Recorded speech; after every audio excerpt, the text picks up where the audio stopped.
hablar de un país de Latinoamérica que lo cambió todo en este continente. Y seguramente no tienes idea de a quién me refiero.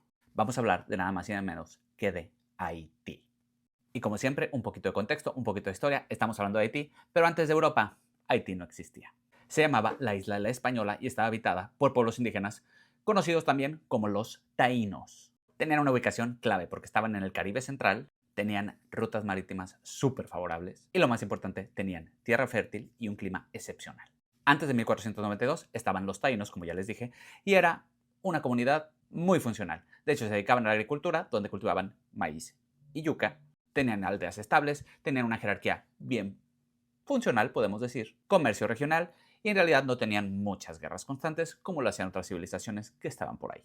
Aquí lo importante es mencionar que esta isla no estaba vacía antes de los españoles y que fue un Edén para ellos en cuanto llegaron en el año de 1492. Llega Cristóbal Colón a esta isla llamada la Española, que le puso la Española, e inmediatamente hace unas alianzas iniciales y un intercambio muy desigual. ¿A dónde llevó esto? Se preguntaron ustedes. Pues a una imposición violenta. Y ahora sí que empiecen los Juegos del Hambre, porque a partir de aquí Haití no volvió a ser la misma nunca.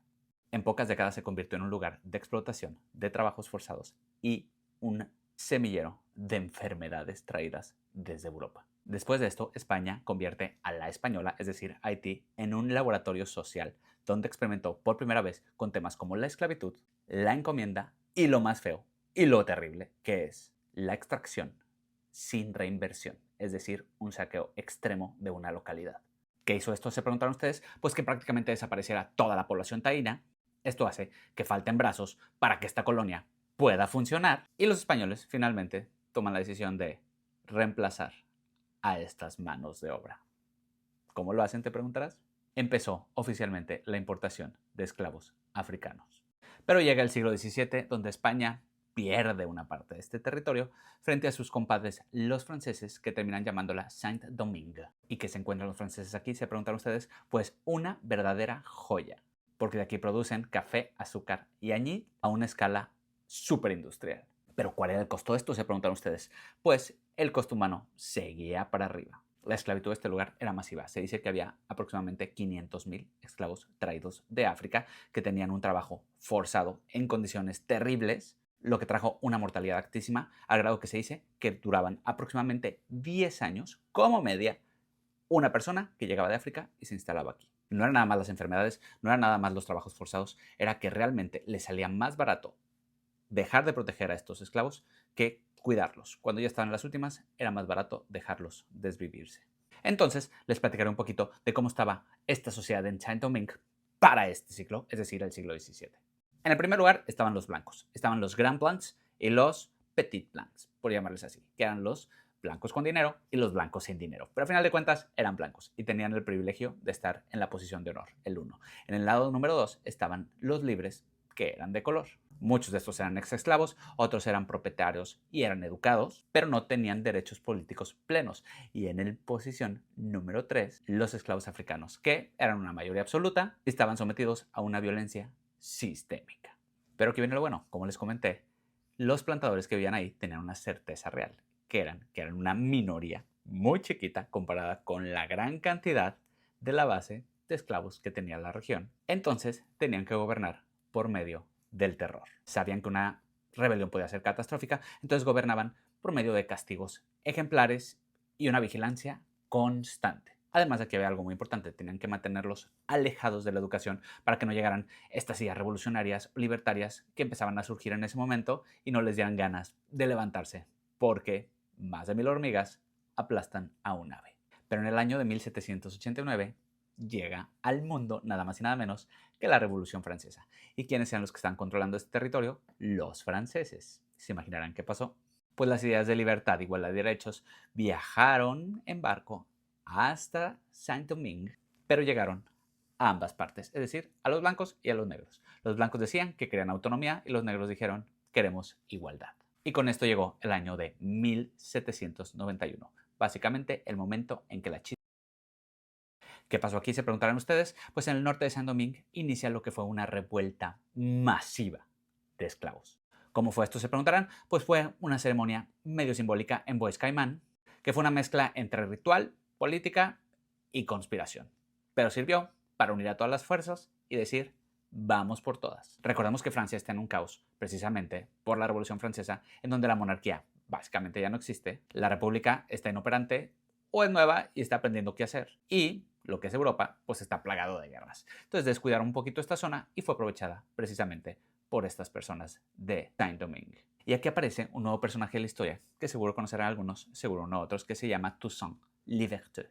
¿Quién era este? Se preguntan ustedes. Pues era un ex esclavo que estaba alfabetizado. Esto era raro, una persona que había sido esclavo, que sabe leer y escribir, pero tenía algo muy peculiar. Era un estratega militar brillante. ¿Y qué hace este? Se preguntarán. Pues agarra un ejército y con este lo utiliza para negociar con Francia, con España y también con Inglaterra, que sabía que si una se iba, podía llegar otra. Entonces dijo, vamos por las tres de una vez. Y aquí viene lo importante, un gran punto de inflexión, porque el año de 1794 Francia abolió la esclavitud en Francia y en todas sus colonias. ¿Cuál fue el resultado de esto? Pues los rebeldes pasan a luchar en nombre de Francia, pero con autonomía real en su isla. Hasta que llegó Napoleón Bonaparte.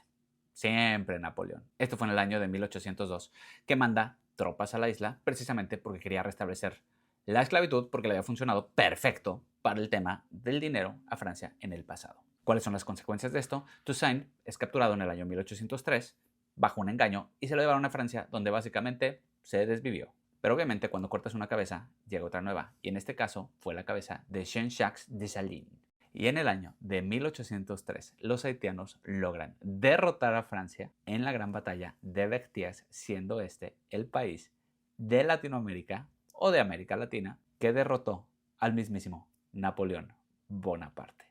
Esto causa que en el año 1804 nazca por fin la República de Haití.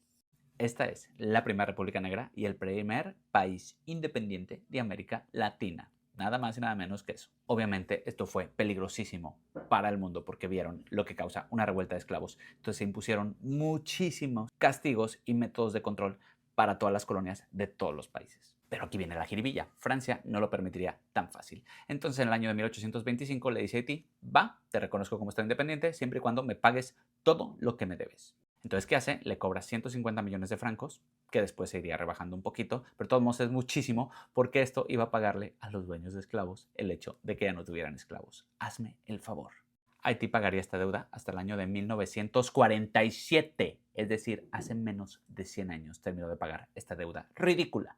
Entonces, te puedo decir que todo el dinero que generaba Haití, mucha de esta parte, se iba a la deuda, lo que ocasionó que el estancamiento social en este país fuera eterno. Nada se fue a educación, nada se fue a infraestructura, la mayoría se iba a la deuda y por eso el país es que se ha quedado enterrado en un pozo sin fondo.